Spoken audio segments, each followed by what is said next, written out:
yang private dengan alasan mereka akan dipekerjakan sebagai model pakaian dalam seperti memakan kotorannya dan urinnya sendiri atau meminum air dari kloset.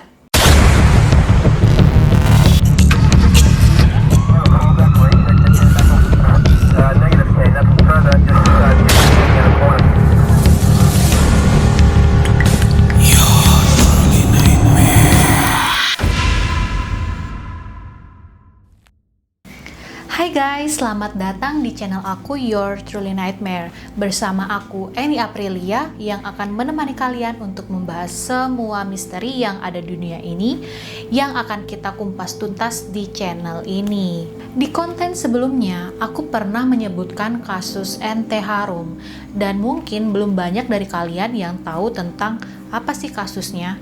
Untuk itu, kali ini aku akan membahas apa itu kasus Ente Harum. Apa itu Ente Harum? Ente Harum adalah salah satu kasus pelecehan seksual yang cukup fenomenal di Korea Selatan pada tahun 2020.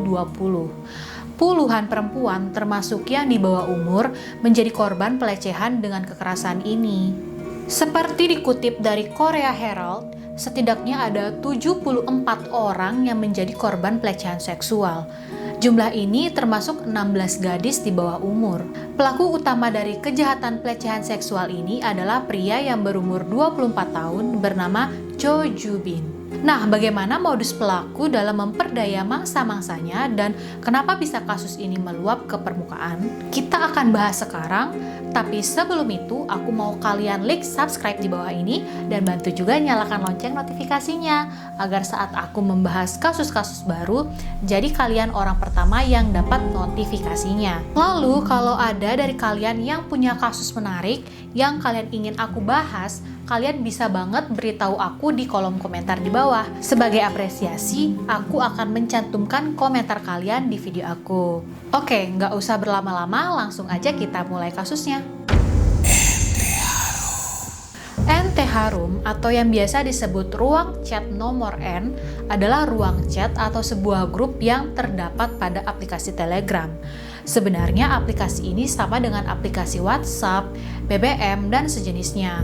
Nggak ada yang salah dengan Telegramnya, tapi yang aku tahu bahwa aplikasi Telegram lebih populer di kalangan masyarakat tertentu.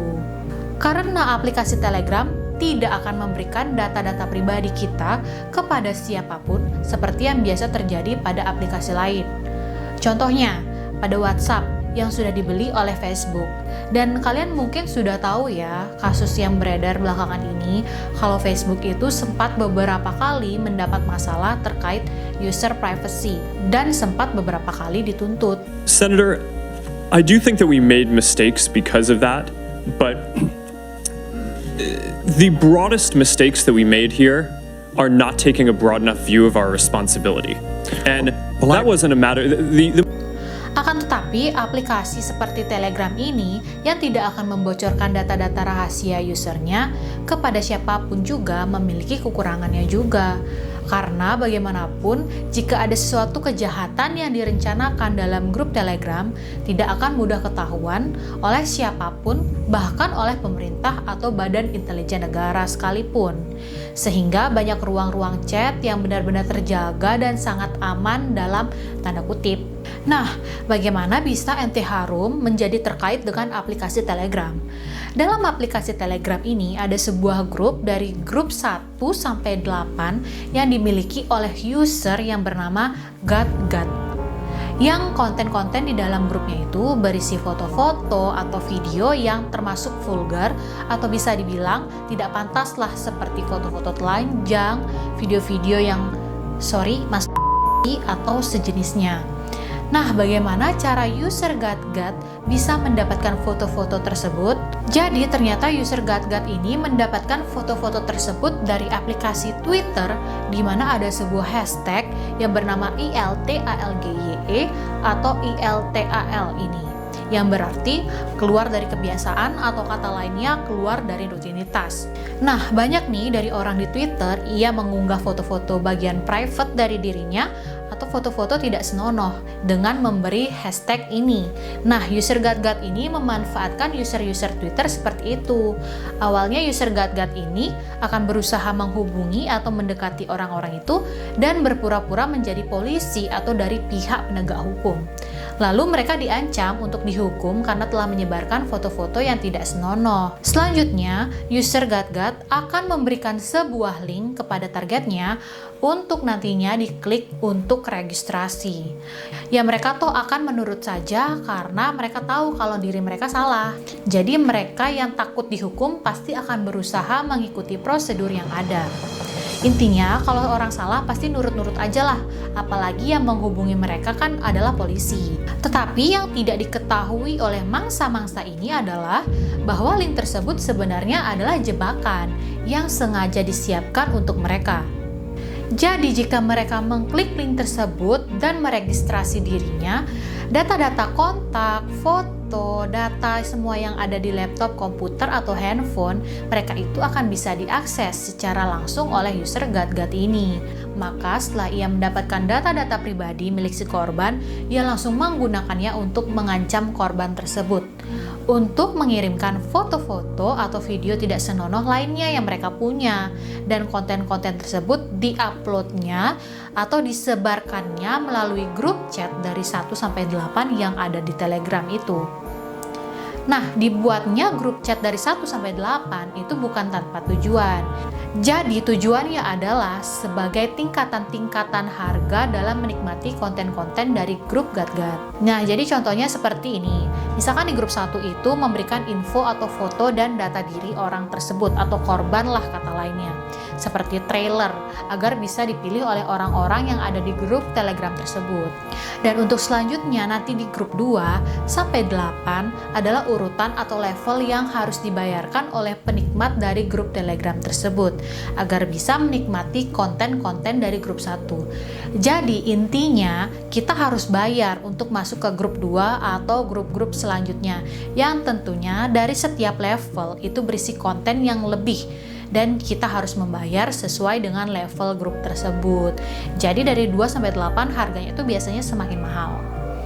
Nah, pada awalnya user GatGat ini adalah orang pertama yang menciptakan sistematis atau cara-cara tersebut, akan tetapi setelah lama malang melintang di dunia seperti itu, tiba-tiba user GatGat ini menghilang atau tidak aktif lagi karena tertangkapnya salah satu bawahan user GatGat yang bernama Watchman. Nah, setelah hilangnya user GatGat, muncullah user yang lain bernama Baksa Aka, yang artinya adalah profesor, yang mengetahui sistem tersebut dan berpikir, oh ternyata ada cara seperti ini untuk mendapatkan uang dengan mudah. Ia pun berusaha membuat grup yang sama seperti GatGat di Telegram. Namun caranya atau sistemnya sedikit berbeda.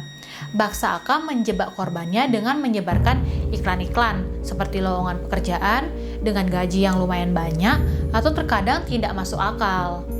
Tapi nggak sedikit juga orang-orang yang tergiur dengan iklan-iklan yang dianggap impossible milik Baksa Aka tersebut. Nah, setelah banyak orang yang menghubungi Baksa Aka dengan tujuan untuk melamar pekerjaan, Baksa Aka lalu mengiring korban-korbannya untuk berbicara melalui Telegram. Sekali lagi, aplikasi Telegram pun dipilih karena tidak ada yang bisa melacak siapa orang di aplikasi tersebut dan meminta korban-korbannya untuk mengirimkan data diri seperti foto dan nomor rekening milik korban. Dari sekian kandidat, Baksa Aka lalu memilih para korbannya yang mungkin memiliki kriteria seperti yang diinginkannya. Baksa Aka lalu mulai untuk menipu korban-korbannya untuk mengirimkan foto-foto bagian tubuhnya yang private dengan alasan mereka akan dipekerjakan sebagai model pakaian dalam atau sejenisnya. Jelas bagi kita orang normal pasti akan berpikir, ngapain kita ngirim, itu kan korbannya yang bodoh. Akan tetapi, banyak orang yang kurang berpikir jernih karena himpitan ekonomi dan berharap mendapatkan pekerjaan yang layak dan gaji yang besar. Mereka pun rela melakukan apapun, terlebih lagi Baksa Aka mengatakan bahwa foto yang mereka kirimkan hanya akan dilihat oleh mereka saja, dan dikuatkan dengan Telegram yang bisa mengirimkan foto dan dapat terhapus dalam hitungan detik dengan sendirinya. Jadi buat yang nggak tahu, di aplikasi Messenger seperti Telegram, bahkan di WhatsApp pun juga ada, kalau kita bisa mengirimkan sebuah file atau foto atau video, lalu memberikan timer pada foto tersebut agar si penerima data hanya dapat melihat foto tersebut beberapa detik saja, lalu akan terhapus otomatis. Jadi para korban dari Baksa Aka tidak akan curiga dan percaya, lalu dengan sengaja mengirimkan foto yang diminta. Tetapi satu yang tidak diketahui oleh para korbannya adalah Baksa Aka telah mengoprak-aprik Telegram dan mengganti softwarenya agar supaya foto yang dikirimkan tersebut tetap tersimpan otomatis dan tidak terhapus walau dengan timer. Lalu setelah itu, mereka sebarkan foto-foto tersebut melalui Telegram lengkap dengan data tempat tinggal, pekerjaan, dan data-data pribadi milik korbannya. Ya, di awal-awal mungkin korbannya enggak akan tahu bahwa foto-foto mereka telah tersebar di Telegram secara publik. Namun ada beberapa korban yang mendapat informasi dari orang lain atau mungkin teman-teman sekitarnya bahwa foto-foto mereka udah tersebar. Pastinya korban akan mencoba menghubungi Baksa Aka untuk meminta penghapusan konten-konten tersebut. Ya karena bukan hanya foto yang mereka sebarkan, melainkan lengkap dengan alamat dan pekerjaan mereka. Namun Baksa Aka menjadikan itu sebagai kesempatan dan mengancam kembali, lalu memerintah korban-korban itu memberikan video atau foto-foto tak senonoh lainnya dengan iming-iming akan menghapus setelah itu. Bahkan korbannya termasuk tidak sedikit ya, ada kurang lebih sebanyak 70 wanita dan 16 diantaranya masih di bawah umur.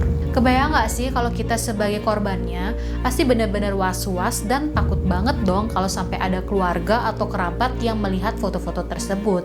Pasti mereka langsung berpikiran bahwa kita dengan sengaja menjual diri, apalagi kalau ada orang tua kita yang sakit dan mendengar kabar tersebut pasti bakalan syoknya bukan main.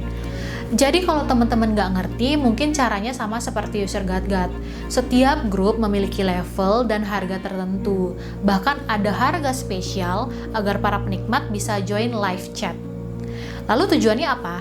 Ya tujuannya agar penikmat bisa meminta korban-korban dari Baksa Aka ini melakukan apapun yang diminta. Tidak jarang juga para penikmat-penikmat yang membayar ini meminta korban-korbannya itu untuk melakukan hal-hal yang aneh yang sepertinya di luar nalar manusia lah, seperti memakan kotorannya dan urinnya sendiri atau meminum air dari kloset. Karena para orang-orang yang masuk dalam grup dan bersedia membayar mahal itu kebanyakan emang nggak punya akal sehat lagi dan memiliki kepribadian seks yang menyimpang yang nggak bisa mereka lakukan di kehidupan sehari-hari. Para korbannya tidak berdaya ini pada akhirnya mau tidak mau melakukan apapun yang diminta. Bahkan dalam grup tersebut, korban-korbannya itu diberi sebutan sebagai budak. Jadi ada budak 1, budak 2, dan budak seterusnya. Nah, agar tindak kejahatannya ini tidak terbongkar dari segi pembayarannya pun harus diusahakan agar tidak terlacak. Baksa Aka memilih pembayarannya melalui cryptocurrency yang mana seperti yang teman-teman udah tahu, mata uang cryptocurrency ini adalah mata uang secara digital yang jalur pembayarannya itu memang benar-benar tidak bisa dilacak atau benar-benar bisa dirahasiakan. Makanya banyak perdagangan yang melanggar hukum biasanya atau tindak pencucian uang memilih metode mata uang kripto. Kebetulan mata uang kripto yang dipilih Baksa Aka adalah namanya Monero. Dengan menggunakan aplikasi Telegram dan mata uang kripto membuat pihak yang berwajib sangat kesulitan untuk mengetahui kasus tersebut. Tapi mungkin banyak juga teman-teman yang bertanya-tanya, bagaimana bisa Baksa Aka ini tertangkap padahal mereka menggunakan upaya-upaya yang sangat rahasia. Nah, terungkapnya kasus ini dikarenakan oleh tertangkapnya si user bernama Watchman di awal tadi yang udah aku sebutin dan membocorkan nama di balik akun Baksa Aka yang belakangan diketahui sebagai pria berumur 25 tahun bernama Cho Ju Bin asal Korea yang lahir pada tahun 1995. Cho belajar informasi dan komunikasi di Inha Technical College. Dia telah menyelesaikan wajib militernya di Korea Selatan dari tahun 2016 hingga 2017. Dia juga bergabung dengan beberapa layanan sukarela seperti panti asuhan. Cho juga adalah sebagai mahasiswa pekerja keras dengan 40 CGPA atau dengan nilai IPK 4, yaitu sempurna, dan merupakan bagian dari kampanye anti pelanggaran di universitasnya. Dengan semua latar belakang pendidikan yang ia miliki, ternyata tidak menutup kemungkinan bahwa ia melakukan tindakan kejahatan seperti ini. Dan saat Cho tertangkap di dalam rumahnya, ditemukan barang bukti uang sebesar 1,5 miliar. Nah guys, jadi itu dia kasus Ente Harum yang sempat viral banget di tahun 2020, tapi tidak banyak yang tahu karena tertutup oleh kasus-kasus corona yang lagi mencuat, lagi hangat-hangatnya lah saat itu. Jadi kesimpulannya guys, kalian jangan mudah percaya dengan iklan-iklan lowongan atau apapun lah itu yang menjanjikan gaji atau hadiah yang besar dan terlihat tidak masuk akal. Kita harus bisa berpikir jernih dan selektif dalam mengambil keputusan agar kita nggak gampang terjebak dalam tipuan-tipuan seperti kasus Ente Harum ini. Untuk kalian yang suka dengan kasus-kasus seperti ini, jangan lupa klik tombol subscribe di bawah. Tidak lupa juga dengan lonceng notifikasinya ya. Info juga di kolom komentar untuk kasus-kasus yang ingin kita bahas selanjutnya. Nah, sekian dulu dari aku. Semoga kalian selalu semangat menjalani hari-hari yang penuh tantangan. Selalu bersyukur, jangan pernah putus asa. Dan udah gitu aja. Bye!